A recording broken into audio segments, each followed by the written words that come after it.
கண்மணி அன்புடன் சீரியல்ல அடுத்த வர எபிசோட்ல என்ன மாதிரியான ட்விஸ்ட் எல்லாம் இருக்க போகுதுங்கிறத இந்த வீடியோல பார்க்கலாம். வெண்ணிலா அன்போட போட்டோவை வச்சுட்டு ஃபீல் பண்ணிட்டு உட்கார்ந்துட்டு இருக்காங்க. அப்ப பாட்டி என்னாச்சு வெண்ணிலா, அன்புவை நீ ரொம்ப மிஸ் பண்றியான்னு சொல்லிட்டு கேக்குறாங்க. ஆமாம் பாட்டி, அன்புவை நான் ரொம்பவே மிஸ் பண்றேன். அவர் எப்படி நான் பேசினாலும் அவர் என்னுடைய அன்பு பாசத்தை அவர் புரிஞ்சுக்கவே மாட்டேங்கிறாரு. அதை நினைக்கும் போது மனசுக்கு ரொம்பவே கஷ்டமா இருக்குன்னு சொல்லி ஃபீல் பண்ணி பேசிட்டு இருக்காங்க. இதை கேட்ட பாட்டி வெண்ணிலா, அவன் மனசு மாறுறதுக்கு கொஞ்ச நேரம் ஆகாதுமா. அவன் இப்ப வரைக்குமே அந்த கண்மணியோட முகத்துல இருந்து வெளியே வரல. இதுக்கெல்லாம் நீ ஃபீல் பண்ணிட்டு இருக்காத, எல்லாமே நல்லதா நடக்கும் நம்புன்னு சொல்லிட்டு இருக்காங்க. இத கேட்டதும் வெண்ணிலா நானும் அதை நம்பிதான் பாட்டி இப்ப வரைக்கும் இருக்கேன். அன்புவை நினைச்சிட்டு அவ்வளோ ஃபீல் பண்ணிட்டு இருக்க. அன்போட மனசு மாறும், நானும் அன்பும் சேர்ந்து சந்தோஷமா வாழுவங்கன்னு சொல்லி அவ்வளோ ஃபீல் பண்ணிட்டு இருக்கேன். ஆனா அதையெல்லாம் நடக்குமான்றதே எனக்கு தெரியலன்னு சொல்லி ரொம்பவே வருத்தமாவும் ஃபீல் பண்ணியும் பேசிட்டு இருக்காங்க. இதை கேட்டதும் பாட்டி சொல்றாங்க, ஏன் நடக்காது? அன்போட மனசை மாத்துறது என்னுடைய பொறுப்பு. இப்ப அவனை நான் ஃப்ரீயா விட்டுருக்கேனா அதுக்கு காரணம் இருக்குன்றாங்க. என்ன பாட்டி காரணம்? அவர் மனசு மாறுமன்றதுல எனக்கு கொஞ்சம் கூட துளி கூட நம்பிக்கை இல்ல. இப்ப வரைக்குமே கண்மணியை விட்டு அவங்க பிரிஞ்சு இருந்தாலுமே கண்மணியோட நினைப்புல தானே அவர் இருக்காரு. அப்படி இருக்கும்போது எப்படி பாட்டி அவர் என்ன கல்யாணம் பண்ணிப்பாருன்னு சொல்லி கேக்குறாங்க. ஏன் நடக்காது? எல்லாமே கண்டிப்பா நடக்கும். நீ எதை நினைச்சும் வருத்தப்படாம இரு, எல்லாமே நல்லதாவே நடக்கும்னு சொல்லிட்டு வருத்தமாவும் ஃபீல் பண்ணிட்டும் பாட்டி சொல்றாங்க. பாட்டி, எனக்கு ரொம்ப பயமா இருக்கு. கெட்டு கெட்டு கனவெல்லாம் வருது. ஒருவேளை அன்பு மட்டும் எனக்கு கிடைக்கல, நான் உயிரோடவே இருக்க மாட்டேன்னு சொல்லிட்டு வெண்ணிலா சொல்றாங்க. எப்படி? நான் உயிரோட இருக்கிற வரைக்கும் அதெல்லாம் நடக்கவே விட மாட்டேன். நீ எதை நினைச்சும் வருத்தப்படாம இரு, எல்லாமே நல்லதாவே நடக்கும் நம்புன்னு சொல்லிட்டு எல்லாம் பேசிட்டு இருக்காங்க. இதை கேட்டதும் வெளியில ரொம்ப சந்தோஷப்படுறாங்க. பாட்டி, என்னுடைய அம்மா கூட எனக்காக இந்த மாதிரி விஷயம் எல்லாமே பண்ணது கிடையாது. எனக்காக நீங்க இப்படி பண்றதை நினைக்கும் போது எனக்கு அவ்வளோ சந்தோஷமா இருக்கு பாட்டி. என்னுடைய ஆசைக்காக பேரன் கூட பார்க்காம அவரை எனக்கு கல்யாணம் பண்ணி வைக்கணும்னு சொல்லிட்டு நீங்க எந்த அளவுக்கு போராடுறீங்க தெரியுமா? அதெல்லாம் நினைக்கும் போது எனக்கு அவ்வளோ சந்தோஷமா இருக்குன்னு சொல்லிட்டு பயங்கரமா ஃபீல் பண்ணி வெண்ணிலா பேசுறாங்க. ஏன்னா அன்புக்கு புரியல. கண்மணியை நம்பி அவன் லைஃப் அவன் ஸ்பாயில் பண்ணிட்டு இருக்கான். அதனால உன்னுக்கும் அவனுக்கும் கல்யாணம் பண்ணி விட்டான். கண்டிப்பா உங்க 2 பேரோட லைஃப் நல்லா இருக்கும்னு நான் நினைக்கிறேம்மா. அந்த மாதிரி அவன் போய் நினைப்பானா? அப்படி நினைக்க வைக்க வேண்டியது என்னுடைய பொறுப்பு. நீ கவலைப்படாம இரு, கொஞ்சம் பொறுமையா இரு. எல்லாம் உடனே நடக்காது. அன்பு வீட்டை விட்டு போயிருக்கான். இப்ப அவனை நான் கூப்பிட்டா வெளியிலவ வீட்டை விட்டு துரத்துங்க அப்படி இப்படின்னு சொல்லுவான். இதெல்லாம் வேலைக்கே ஆகாது. இதுக்கு நானு ஒரு பெரிய ஐடியாவா வச்சிருக்கேன். நீ கவலைப்படாம இரு. அன்பு கண்டிப்பா கிராண்டாவோ இல்ல சிம்பிளாவோ என்ன ஆனாலும் கண்டிப்பா அன்பு உன் கழுத்துல தாலி கட்டுவான். ஆண்டி, எனக்கெல்லாம் கல்யாணம் இப்படி நடக்கணும் அப்படி நடக்கணும்ன்ற ஆசையெல்லாம் கிடையாது. எனக்கு தேவை என் அன்பு என் கழுத்துல தாலி கட்டுனா அதை விட சந்தோஷம் எனக்கு வேற எதுவுமே கிடையாது. அவர் என் கழுத்துல தாலி கட்டுனாவே அதுவே எனக்கு பெரிய விஷயம் தான் சொல்லிட்டு இருக்காங்க. சரி, இதுக்கு நான் ஒரு டிராமா பண்றேன்.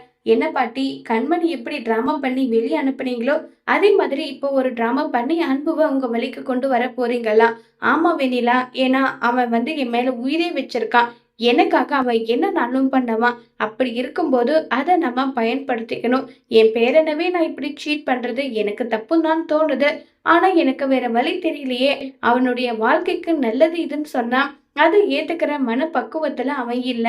அதனாலதான் நான் இப்படி பண்ணலாமான்னு சொல்லிட்டு யோசிச்சுட்டு இருக்கேன்னு சொல்லிட்டு பாட்டி சொல்றாங்க. இது தூரத்துல இருந்து சிவகாமி கேட்டுட்டு இருக்காங்க.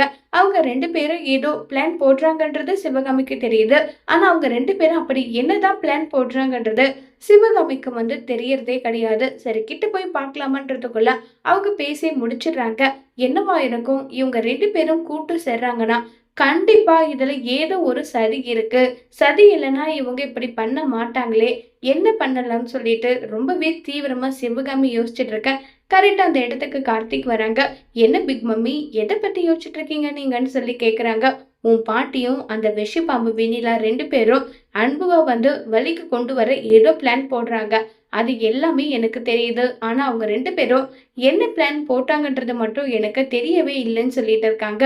அப்படியா? அப்படி அவங்க என்ன பிளான் போட்டிருப்பாங்க? எனக்கு தெரிஞ்சு அன்பனை வர வைக்க பாட்டியோட ஒரே ஆயுதம் என்ன? கண்ணீர் தானே. அன்பு நீ இல்லைன்னா என்னால இருக்க முடியாது அன்பு. எனக்கு உன்னை தானடா ரொம்ப பிடிக்கும் பெருங்களே. உண்மையில தானடா நான் பாசம் வச்சிருக்கேன். இத பத்தி தான் பேச போறாங்க. வேற என்ன? இல்ல சீரியஸா திங்க் பண்ணிட்டு இருந்தாங்க. எனக்கு அவங்க பேசினது எதுவுமே காதுல விழல. காதுல விழுந்திருந்தா எனக்கே எல்லா விஷயமும் தெரிஞ்சிருக்கும். ஆனா அவங்க ஏதோ பிளான் பண்ண போறாங்க. நம்ம எதுக்கும் உஷாரா இருக்கணும். கண்மணிய வீட்டை விட்டு துரத்த உன் பாட்டி போட்ட பிளான் படி இதுவும் நடக்கக்கூடாது. எப்படி ஆனாலும் இதை தடுத்தே ஆகணுன்றாங்க. கவலைப்படாதீங்க பெரியம்மா, நாங்க இருக்கோம்ல. இதுக்கு முன்னாடி பாட்டி இந்த அளவுக்கு இறங்குவாங்களான்றது தெரியாது. கண்மணி அண்ணிய வீட்டை விட்டு துரத்துறதுக்கு இந்த அளவுக்கு பிளான் பண்ணியிருக்காங்கன்றது தெரிஞ்சிருந்தா நம்ம கண்டிப்பா உஷாரா இருந்து எப்படியாவது கண்மணி அண்ணிக்கிட்ட பேசிருக்கலாம். ஆனா இப்ப இப்படி நடந்துருச்சுல்ல, இனி பாத்துக்கலாம், கவலைப்படாதீங்கன்னு சொல்லிட்டு இருக்காங்க. ஒருவேளை அன்பு மட்டும் ஒட்டு மொத்தமா கண்மணியோட லைஃப்ல இருந்து வெளியே வந்துட்டா, அதுக்கப்புறம் அவங்க 2 பேரையும் ஒண்ணு சேர்த்துறது ரொம்ப ரொம்ப பெரிய கஷ்டம்டா. ஏன்னா கண்மணியும் பிடிவாதமா இருக்கா, அன்புவும் பிடிவாதமா இருக்காங்க.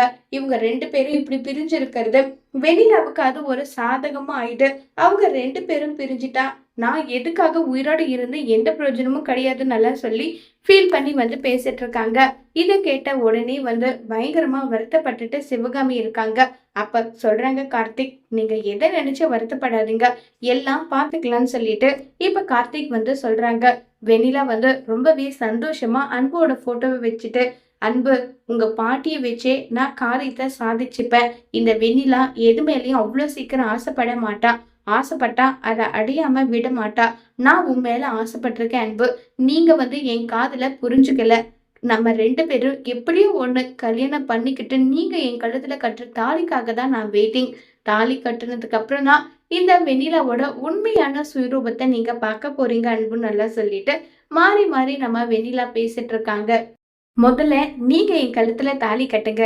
அதுக்கப்புறம் இந்த வெண்ணிலாவோட ஒட்டுமொத்த சுயரூபமும் மத்தவங்க எல்லாருக்கும் தெரியணும்னு சொல்லிட்டு இப்ப நம்ம வெண்ணிலா யோசிச்சுட்டு இருக்காங்க. இப்ப வரைக்கும் பாட்டி சொல்றது எல்லாத்துக்கும் தலையாட்டுறதுக்கான காரணம் என்ன? நீங்க எனக்கு கிடைக்கணுன்ற ஒரே காரணத்துக்காக தானே கோடி கணக்குல இந்த பணத்தை இன்வெஸ்ட் பண்ணிருக்கேன். இது எல்லாமே எனக்கு எல்லாமே நீங்க வேணுன்ற ஒரே காரணத்துக்காக தான் அன்பு. கண்டிப்பா நீங்க எனக்கு கிடைப்பீங்கன்னு சொல்லிட்டு ரொம்பவே சந்தோஷமா வெண்ணிலா பேசிட்டு இருக்காங்க. இத சிவகாமி கேட்டுட்டு, ஓ உனக்கு இப்படி ஒரு குருட்டு நம்பிக்கை வேற இருக்கா? என்னுடைய அத்தை வேணும்னா உன்னை மலை போல நம்பியிருக்கலாண்டி. ஆனா நீ எப்படிப்பட்டவன்றது எங்களுக்கு தெரியும். ஆனா உன்னுடைய சுயரூபத்தை ஒரு நாள் இல்ல ஒரு நாள் கண்டிப்பா அவங்களாவே புரிஞ்சுப்பாங்க. எப்படியெல்லாம் பிளான் பண்ணி கண்மணியை வீட்டை விட்டு துரத்தின என்னுடைய மாமியாரே, கண்மணி நீ தான் இந்த குடும்பத்தோட குத்துவேலுக்கு, நீ தான் இந்த வீட்டோட எல்லாமே அஸ்திவாரம்னு சொல்லிட்டு அவங்க கையாலேயே ஆரத்தி எடுத்து கண்டிப்பா கண்மணியை வீட்டுக்கு கூட்டிட்டு வருவாங்க. அன்பு கூட சேர்ந்து வாழ வைப்பாங்க. இத நடக்குதா இல்லையான்னு பாருன்றாங்க. என்ன ஆன்ட்டி, குருட்டு கனவெல்லாம் பயங்கரமா பண்றீங்க போல. அது இல்லாம பகல் கனவு பலிக்காதுன்னு ஒரு பழமொழி இருக்கே, அந்த மாதிரிதான் இப்ப நீங்க சொல்லிட்டு இருக்கிறதோ, கனவு பலிக்காதுன்னு சொல்லிட்டு எல்லாம் கிண்டல் பண்ணி பேசிட்டு இருக்காங்க. பாக்கலாண்டி பாக்கலாம். நீ போடுற திட்டம் நடக்குதா இல்ல கடவுள் எங்களுக்கு துணையா இருந்து கண்மணி அன்பு 2 பேரையும் ஒண்ணு சேர்த்து வாங்கலான்றத கூடி சீக்கிரம் நீ பார்க்கதானடி போறேன்றாங்க. பார்க்கலாம் அது நடக்குதா இல்ல அன்பு என் கழுத்துல தாலி கட்டி உங்களுக்கு பிடிக்காத மருமகளா நான் வர போறேன், பார்த்துட்டே இருங்க நல்லா சொல்லி கிண்டல் பண்றாங்க. என் உயிரே போனாலும் அது நடக்காதடி, நான் நடக்கவும் விட மாட்டேன். நான் உயிரோடு இருக்கிற வரைக்கும் உன் கழுத்துல என்னுடைய பையனை தாலி கட்ட விட மாட்டேன்றாங்க. இங்க பாருங்க, அன்பு எனக்கு கிடைக்கணுன்றதுக்காக நான் எந்த எக்ஸ்ட்ரீமுக்குனாலும் போகுவேன், என்னன்னாலும் பண்ணுவேன். அது உங்களுக்கே தெரியும் நினைக்கிறேன்றாங்க. என்ன சொந்த ஃப்ரெண்டுன்னு கூட பார்க்காம அவளை கொலை பண்ண முயற்சி பண்ணியே அதை தானடி சொல்ல வர? ஆமா, அப்படி கூட தான் வச்சுக்கோங்க. எனக்கு எந்த பிரச்சனையும் கிடையாது. கண்மணிய நான் இப்ப சொல்றேன், கண்மணிய கொலை பண்ணதான் நான் ட்ரை பண்ணேன். ஏன்னா கண்மணி ஊரோடு இருந்தா அன்பு என்ன நெருங்க கூட மாட்டாரு. எப்படியாவது அன்புவை கல்யாணம் பண்ணிக்கணுன்றதுக்காக நான் தான் கொலை முயற்சி பண்ணேன். அதுக்கு உங்ககிட்ட என்ன ஆதாரம் இருக்கு? அப்படியே நீங்க சொன்னாலும் யார் இதை நம்புவாங்கன்னு சொல்லிட்டு இப்ப வெண்ணிலா கேட்டுட்டு இருக்காங்க. இதை கேட்டு சிவகாமி கண்ணத்திலே பலான்னு ஒண்ணு விடுறாங்க. சீ, நீ எல்லாம் என்ன மனுஷன் தெரியல. கண்மணி உன்னை கண்மூடித்தனமா நம்பி எவனோ ஒருத்தங்கிட்ட சீரழிஞ்சிருப்ப, சின்ன பின்னம் ஆயிருப்ப. ஆனா உன் வாழ்க்கையை காப்பாத்தி அவ கூட்டிட்டு வந்தா பத்தியா, அவளுக்கு இது தேவைதான், ரொம்ப ரொம்பவே தேவைதான்றாங்க. இங்க பாருங்க, முதல்ல அன்பு என்னதான் விரும்பினாரு, நான் அவரோட காதல புரிஞ்சுக்காம வெளியிலக்கு மாத்தி விட்டேன். இப்ப என் வாழ்க்கையை என்கிட்ட திருப்பி கேட்கிறேன். என்ன அவர் கல்யாணம் பண்ணிக்கிட்டு எங்க லைஃப நாங்க சந்தோஷமா வாழணும்னு ஆசைப்படுறேன். இதுல என்ன தப்பு இருக்குன்னு சொல்லி கேக்குறாங்க.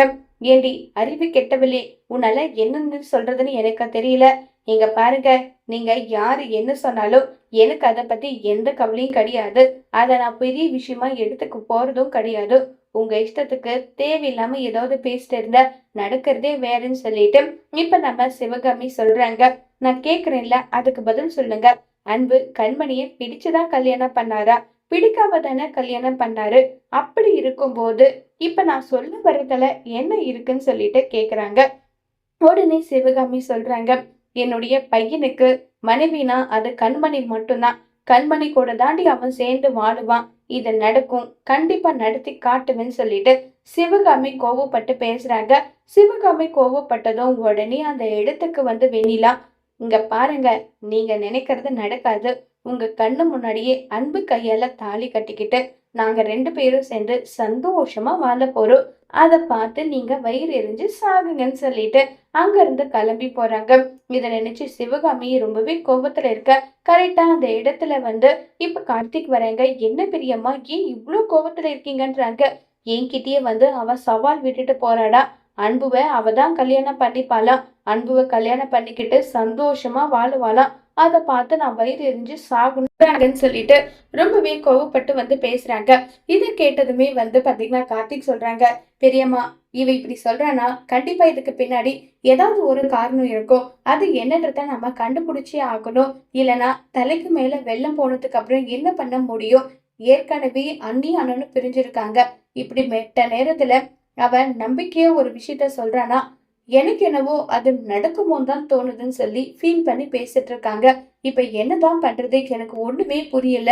ஏன் தான் எனக்கு கடவுள் இப்படி ஒரு சோதனையை கொடுக்குறாரோ தெரியலன்னு சொல்லிட்டு சிவகாமி பேசிட்டு இருக்காங்க. நீங்க கண்மணி அண்ணிக்கிட்ட பேசி பாருங்க. ஒரே ஒரு முறை பேசி பார்த்தா அதுக்கு சொல்யூஷன் கிடைக்கும்னு தோணுது.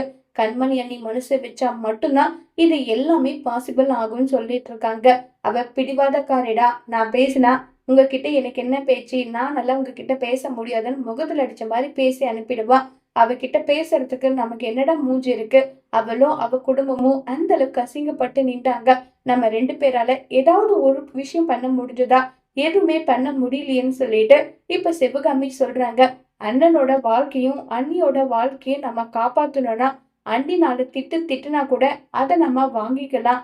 ஆனா நம்மளுக்கு என்ன முக்கியம், எப்படியாவது பேசி அவங்க 2 பேரோட லைஃப ஒண்ணு சேர்த்தே ஆகணும்னு சொல்லிட்டு இப்ப பேசிட்டு இருக்காங்க. இத கேட்டதும் சரிடா, என்ன அவமானம் பட்டாலும் பரவாயில்ல, என் மருமக தானே என்ன திட்ட போறா, அத பத்தி எனக்கு எந்த கவலையுமே கிடையாதுன்னு சொல்லிட்டு இப்ப பேசலாம்னு சொல்லிட்டு முடிவு எடுக்கிறாங்க. சிவகாமி கிளம்பி போறாங்க. கார்த்திக், பெரியம்மா நான் வரட்டுமா? இல்லடா, என்ன பேசினாலும் அவ என்கிட்ட பேசிக்கிட்டோம், நானே அவளை சமாளிச்சுக்கிறேன், நான் போறேன்னு சொல்லிட்டு இப்ப நேர கண்மணியோட வீட்டுக்கு தான் போறாங்க. அங்க போனதும் ரொம்பவே சந்தோஷமா காவேரி வா சிவகாமி, உட்காரு, எப்படி இருக்க, நல்லா இருக்கியா, நல்லா சொல்லி விசாரிச்சுட்டு இருக்காங்க. நான் பார்க்க வந்தவளே என்னை பார்த்தும் பார்க்காத மாதிரி நின்றுட்டு இருக்கா. எதுக்காக நீங்க கூப்பிடுறீங்க? என் மருமகன் என்ன கூப்பிடட்டும் சொல்லிட்டு இருக்காங்க. உடனே கண்மணி எதுவும் பேசாம சைலண்டாவே நின்றுட்டு இருக்காங்க. உடனே காவேரி சொல்றாங்க, ஏய், உன் மாமியார் உன்னை பாக்குறதுக்காக வந்திருக்காங்க, வாங்கன்னு ஒரு வார்த்தை சொல்லுன்றாங்க. எதுக்குமா, எதுக்கு கூப்பிடணும்? நம்ம அசிங்கப்பட்டு அவமானப்பட்டு நின்றமே, அப்பெல்லாம் அவங்களும் வேடிக்கை பார்த்துட்டு தானே நின்றுட்டு இருந்தாங்க, நானும் இப்ப வேடிக்கை பார்த்துட்டு நின்றுட்டு இருக்கேன்னு சொல்லிட்டு கண்மணி சொல்றாங்க. ஏய், அதிக பிரசங்கத்தனமா பண்ணாத. உன் மாமியார் உன்கிட்ட பேச வந்திருக்காங்கன்னா கண்டிப்பா ஏதாவது முக்கியமான விஷயமா இருக்கும்டின்றாங்க. எப்படிப்பட்ட முக்கியமான விஷயம் இருந்தாலுமே அவங்க கிட்ட பேச எனக்கு கொஞ்சம் கூட துளி கூட விருப்பம் கிடையாது. நான் யாரெல்லாம் கடவுளா நினைச்சு நம்பி இருந்தனோ அவங்க எல்லாருமே என்னை கைவிட்டுட்டாங்க. இனி நான் யாரையும் நம்ப தயாரா இல்ல. அவங்க சொல்றத கேட்கணுன்ற அவசியமும் எனக்கு கிடையாது. ஒழுங்கு மரியாதை இங்க இருந்து போக சொல்லு, இல்ல நான் போறேன்னு சொல்லிட்டு கண்மணி ரொம்பவே கோபத்துல இருக்காங்க. இத கேட்ட சிவகாமிக்கு என்ன பண்றதுனே புரியாம சிவகாமி ஒரு பக்கம் ரொம்பவே வருத்தத்துல இருக்காங்க. இப்ப சிவகாமி சொல்றத கண்மணி காது கொடுத்து கேட்பாங்களா? சிவகாமியோட பாயிண்ட் ஆஃப் வியூ புரிஞ்சுக்கிட்டு கண்மணி அன்பை ஏத்துக்கிட்டு சந்தோஷமா வாழ ஒத்துப்பாங்களா? இல்ல சிவகாமி என்ன சொன்னாலுமே கண்மணி அவங்க பிடிவாதத்துல தான் இருக்க போறாங்களா? எப்படி சிவகாமி இந்த பிரச்சனைய சமாளிக்க போறாங்கங்கிறத வரப்போற எபிசோட்ல வெயிட் பண்ணி பார்க்கலாம். தேங்க்யூ.